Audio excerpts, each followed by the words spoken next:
Hey everyone, this is Tristan. We have a special episode for you today with computer scientist Oren Etzioni to talk about a new tool to detect AI-generated content. As AI technology is getting better, the ability to tell reality from unreality will only grow.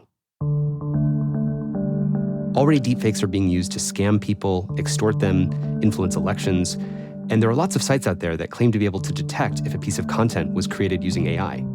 But if you've used these sites, you know that they're unreliable, to say the least. There are also folks out there who are working to build better tools, people who understand the science of artificial intelligence and want to see a future where we can actually know what's real on the internet.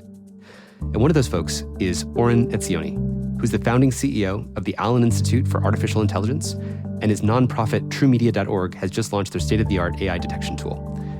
And I'll just say that here at the Center for Humane Technology, we think it's critical not to just point out problems, but highlight the important work that's being done to help address these problems. So I'm super excited to have Oren on the show today to talk about that work. Oren, welcome to Your Undivided Attention. Thank you, Tristan. It's a real pleasure to be here. And as I'll explain in a minute, it's particularly meaningful to have this conversation with you personally. Well, let's get right into that, because I believe you and I first met actually at the meeting in July 2023 with President Biden about artificial intelligence. Could you tell us that story? With pleasure. I suddenly got an email, and it was an invitation to join President Biden, Governor Newsom, some key members of his staff in a small meeting in San Francisco. And the idea was for a few of us to get together and share with him our thoughts and ideas about AI, to give him a sense of what is most important. And I'm probably one of the more optimistic AI folks that you would have on the podcast.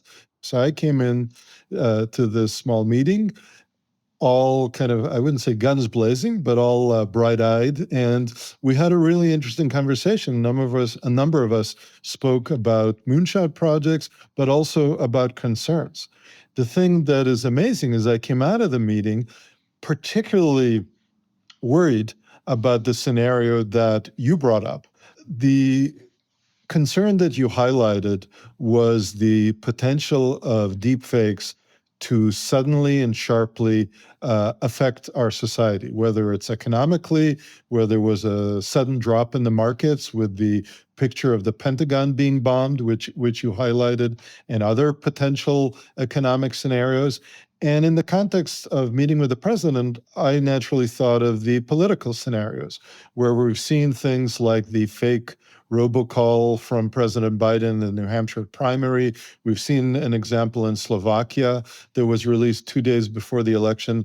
And I became obsessed with the concern, what happens if in the 48 hours, 24 hours before the election, somebody releases a fake that will tip the scale, particularly in our highly contested, very narrowly divided electorate and election that we're having in November. Let's actually just talk about the tool that you are launching and what the process was actually like to build it, because you're a nonprofit and you had to raise independent money to do this, which is kind of one of the interesting things about AI is there's trillions going into increasing how powerful AI is and all the things that it can do, but there's not trillions going into making it safe. That is very, very true. I think our investment in AI is really quite unbalanced. And I came out of our meeting, as I mentioned, with this concern in my head. And I said, okay, let's see what the available tools can do. And the first thing I find out is there basically aren't any. So my first realization was that there's a huge gap in the market. I was very fortunate to be able to meet with Garrett Camp, the co-founder of Uber, who funded us out of camp.org, his philanthropic organization. And then we set out to build this tool to make it available to media organizations, to fact checkers, but ultimately to the general public, to any concerned citizen, to enable you to do a very simple thing. Take a social media URL from Facebook, from X, what have you, TikTok, paste it into our search box and say, analyze, assess whether it contains something that's fake, that's been manipulated by AI, or that's real. we have this tool. It's freely available at truemedia.org. Welcome everybody to check it out. How actually does this work, Oren? Like, what is the way that you train a model to detect a deepfake? I think there are two really important points to explain. The first one is just the mechanics. And I want to highlight that interacting with our tool is super simple. And you can do it either by taking an image that's on your computer or video, audio, and just uploading it to our site. And within a minute or so, you'll get our assessment. Or you can just take a social media URL from TikTok, from Facebook, Instagram, all these places, even we just True Social, Trump's network, which has seen its share of fakes. You just paste in the URL into our search box on our homepage at truemedia.org. You hit analyze, and you'll get the results back. So the user interaction is very simple. But now let's go under the hood and talk about what happens when you do that. So what happens when you do that is, first of all, conceptually two things. First of all, we extract the media, then we send it to a whole bunch of vendors. We just send it to them and say, what do you think, Reality Defender, Hive?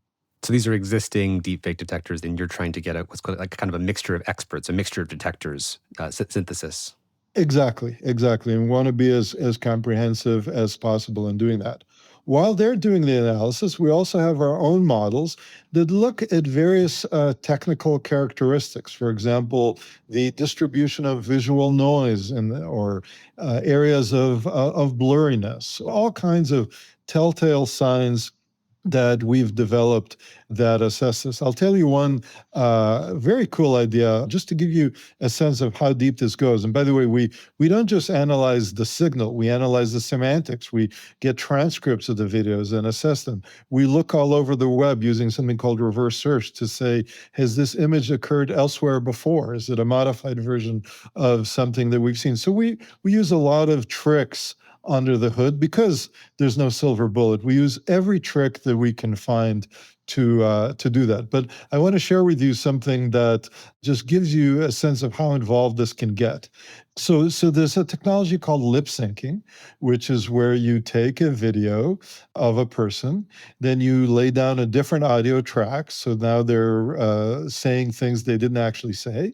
And that's really weird, right? Because their lips aren't aligned, right? That's like very bad dubbing in the old days. But now with lip syncing technology, they can actually modify the lips so that it looks like the person. There's a famous example of this with Obama a few years back. It's gotten much better since then. It looks like the person is actually saying what you're making them say, right? This is terrible. It turns out that there are subtle discrepancies between the audio track and the video track. So actually, Hani Farid and one of his students, right, he's a Berkeley professor, a major authority in the field of forensics, had the idea, well, what if we analyze the transcript, right? We record the audio and transcribe it. And then we use lip reading software to analyze what the lips are saying. Now, because of these discrepancies, what you see visually with the lip reading and what you hear in the transcript is going to be quite different. And when that's the case, that's a hint that this is fake. So it shows you the creativity and the great lengths that we can go to try and find this smoking gun that tells you, aha, this is a fake. Could you talk a little bit about the performance or the sort of accuracy of the existing systems and why this system might be more accurate? Sure. So first, let's clarify what we're talking about very specifically, and that's images, videos, and audio. We don't deal with factual questions, which can be subject to interpretation, or with text, which can definitely be faked. That's a whole nother arena. But in these three things, there are not really tools available where you can do this. And actually, we've gone even further and put a bot on X, right, where a lot of this stuff is rampant, where you can just tag at TrueMediaBot, and it'll take what's in the thread, the media that's in the thread, analyze it, and post its analysis in response. So we are democratizing the ability of anyone and everyone to use this technology. But now to go to your question about quality, it's extremely important. So As an academic, I started looking at different models and different vendors and assessing the tools. I very quickly determined that there's no silver bullet here. There's some very strong claims made by different people, and there are also some very high quality technologies. We have a number of partners, including Pindrop on the audio side, Reality Defender, Hive, Sensity in Europe, a number of organizations that do a good job in doing the analysis. The first thing we did is we said, when we get a query, why don't we send it to all of them in parallel to hit their APIs and collect the responses and form an analysis? So we did that. And naturally, when you can consult all the experts simultaneously, you tend to get a better result. We then went further and used open source models, ones from academia, ones that we've developed ourselves, and we fine-tuned it on the data that we find in social media. But the bottom line is we sit at comfortably above 90% accuracy, which is very good, but also, full disclosure, error prone, right? That means if you do 100 queries, 10 of them we can make mistakes on. And we do various things that I could talk about in the user interface to address that, so you don't get the wrong impression of what our assessment says. So obviously there's kind of a cat and mouse game, because people remember famously that when you generated images of people in the last few years, what it was bad at was getting the hands right. So if you looked closely, there was always more fingers on the hands than would be there on a normal human being. And that's a signal that a human being can detect. But as AI gets better and better, those signals that are visible to human beings go away. And instead, you have to look for more of these invisible signals. I'm just curious, was there anything surprising about, what you discovered about the signals that a machine can pick up that a human eye or a human ear cannot? Yes, we found that the technology advanced to a very key point. And in fact, now people can no longer tell. Actually, a lot of people think, oh, whether I can see the hands or not, I can squint and glance and I can tell. So we launched a quiz taking social media items only, political deepfakes that have been posted on social media. And we found that people typically cannot tell. The New York Times did multiple quizzes, a very recent one with videos, previous one with faces. When you take these quizzes, you are quickly humbled. You cannot tell. So the fact of the matter is, even in the current state of technology, and as you pointed out, Tristan, it keeps getting better, people are deluding themselves if they think they can tell. Yeah. And I think it's just so important for people to remember that. I remember the days when I would see deepfakes and, it causes alarm when you see where it goes, but you would always say, but at the end of the day, I can still tell that this is still generated by a computer. And I think in many areas of AI, whether it's, AI capabilities in biology and chemistry and math and science and, generating fake media, we look at the capabilities today and we say, oh, but see, it fails here, here, and here. And then we say, so see, there's nothing really to be worried about. But if you look at the speed at which this is going, we don't want to have guardrails after the capabilities are so scaled up. We want to really get those guardrails in now. So I'm so grateful that you've been doing this work. I thought for a moment what we do is just set the table a little bit, because there's a whole ecosystem of players in this space. And there's different terms people throw around. Watermarking media, the provenance of media, disclosure, direct disclosure, indirect disclosure versus detection of things. Could you just sort of give us a little lay of the land of the different approaches that are in this space? I think President Biden's executive order called for watermarking of media. So all these terms like provenance and watermarking and others refer to technologies that attempt to track the origin of a media item. I'll just use image for simplicity, and to track changes to it and to give you that information up front. That's very important technology, and it only has one major Achilles heel, which is currently, it's completely impractical. And it's impractical for two key reasons. The first one is, turns out that these watermarks, and there's visible ones, invisible ones, are relatively easy to remove. The second one is, even if somehow we were able to successfully insist on watermarks on all AI-generated media, and that's, as you point out, a big if. It makes no difference unless the app that you're using to consume the media looks for it, right? So if it's your browser, if it's your Facebook app, if it's your TikTok app, if it doesn't insist on detecting it, then it doesn't matter, right? Because nobody is going to go through a bunch of machinations. Not nobody, but most people just consume what they're given. They're not going to turn various things on. So unless the app that you're using as a consumer reflects the watermark, it doesn't do anything whether it's there or not. And for that reason, right, if you remove it, nobody would even notice. And if it's there, nobody would notice either. We have to reach the point, for this to be practical, we have to reach the point where the way that we consume media tells us always, right, whether this is fake or real. Shouldn't it be the case that Facebook and Twitter and even dating apps like Tinder sort of implement this deepfake detection directly into the way that all these products work? Like, shouldn't they just implement true media embedded as checking all the media that's running through it? Absolutely. If you want assurance that what you see is real, that content that you record isn't stolen, basically, in various ways, then we need to do something like that. I did have conversations with the major providers, as you'd call them, social media networks. Generally speaking, I wouldn't say that they're rushing to do this. They don't have the economic incentive, and that's why legislation is appropriate. Of course, there are free amendment issues and so on. And so starting with certain cases, child pornography is actually one that we've done better on than others. And certainly politics is a key one. You can't just have political ads. We're such visual creatures, right? All kinds of political ads or social media posts that appeal to people's baser instincts, that confuse people, all that without any kind of appropriate analysis and enforcement. Oftentimes in our work, we repeat the line from Charlie Munger, who is Warren Buffett's business partner, "If you show me the incentive, I will show you the outcome." And as you said, the companies don't have an incentive to implement this, especially if it costs them money. And that's one of the questions I wanted to ask you is, I'm assuming one of the reasons that they don't just implement deepfake detection is that involves running more servers, more compute. Every piece of content that gets uploaded costs them some server costs to process the image, process the tweet, process the TikTok video, put it onto a server.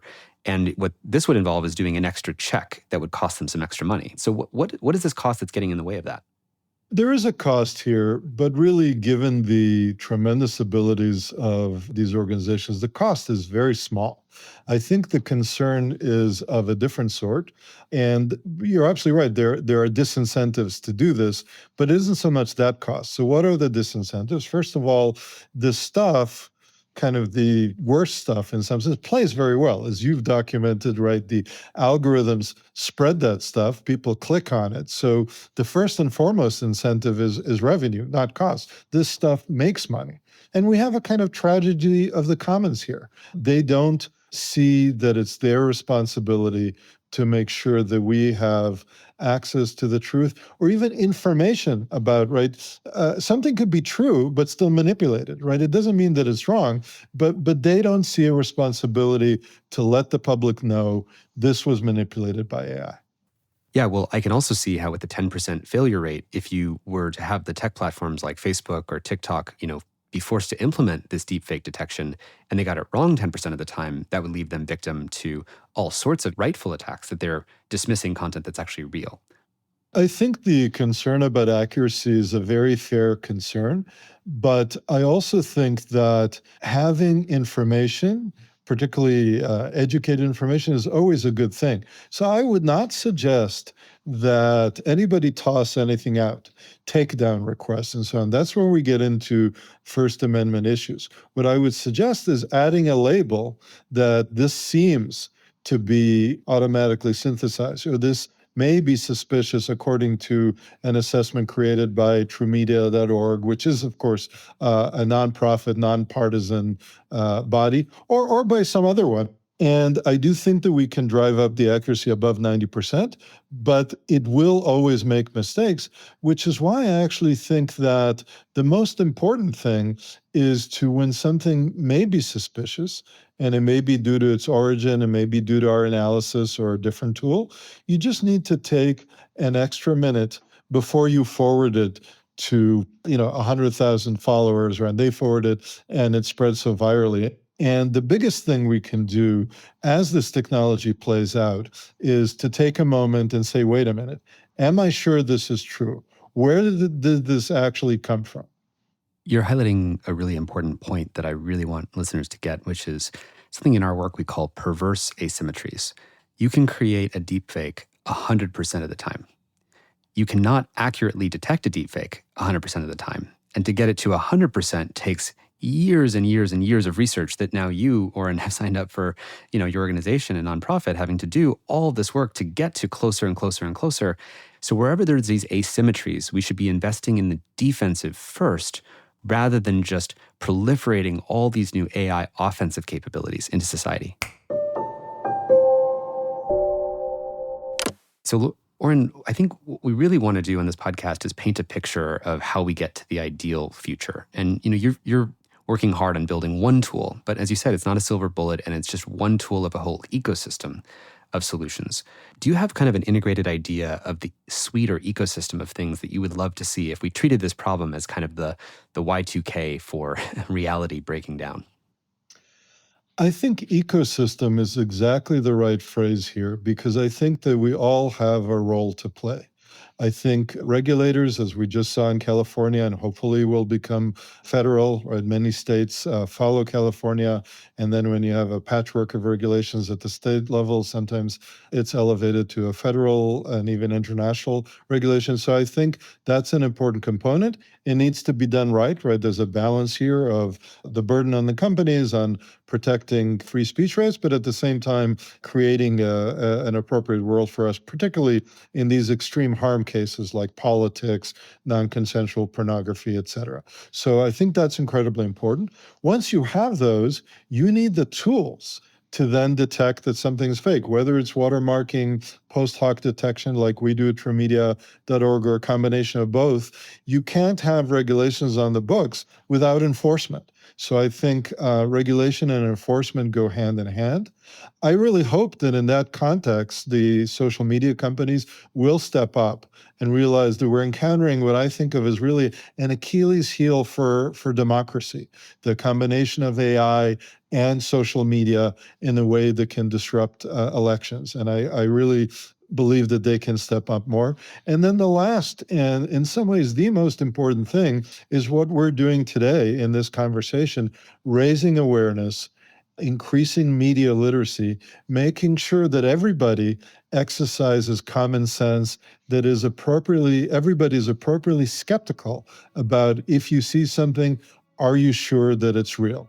And even today, we do have organizations like Reuters, AP News, others who have extensive fact-checking organizations. And sometimes we just need to take a little bit of time to make sure that what we're seeing and having an emotional response to really is real. If we work together across all these different elements of the ecosystem, I do think that things will improve. And I am worried that it's going to get worse before it gets better. Well, with that somber note, that was a good note to end on. Thank you, Oren, for coming on Your Undivided Attention. Thank you, Tristan, and thank you for inspiring me to engage in this work. I'm both inspired, terrified, but also pleased that we are giving it our best shot in 2024. So before we go, I just want to say this is obviously a massive problem. And it's going to take a whole suite, an ecosystem of solutions and new tools, from things like proof of humanity verification to requiring that we have whole new cameras that have cryptographic signatures embedded within every photo that we take. And these things would require some new laws that are being proposed right now. And I want to give a shout out to the huge ecosystem of people who've been hard at work on this problem for a very long time. From the Partnership on AI and the ontology of different sort of issues in the space, to the Coalition for Content Provenance and Authenticity, or C2PA, which is a collection of companies that have been working on these issues for a while, nonprofits like Witness.org, and companies like TruePic. I want to make sure people go and check out their work because we need all of these initiatives to be successful. And one last thing, please don't forget to send us your questions. You can email us at undivided@humanetech.com or tape a voice memo on your phone and then send it to us. One of the weird things about recording this podcast is our little team sits on a Zoom call and we do these episodes, and we can't feel the millions of you that are out there for whom, you want to go deeper into these topics. You have questions, you enjoy certain episodes, you don't like certain episodes, and we really do want to hear from you. So please send us your feedback and your questions. and we can incorporate them into a future Ask Us Anything. Your Undivided Attention is produced by the Center for Humane Technology, a nonprofit working to catalyze a humane future. Our senior producer is Julia Scott. Josh Lash is our researcher and producer, and our executive producer is Sasha Fegan. Mixing on this episode by Jeff Sudekin, original music by Ryan and Hayes Holiday. And a special thanks to the whole Center for Humane Technology team for making this podcast possible. You can find show notes, transcripts, and much more at humanetech.com. And if you like the podcast, we'd be grateful if you could rate it on Apple Podcast, because it helps other people find the show. And if you made it all the way here, let me give one more thank you to you for giving us your undivided attention.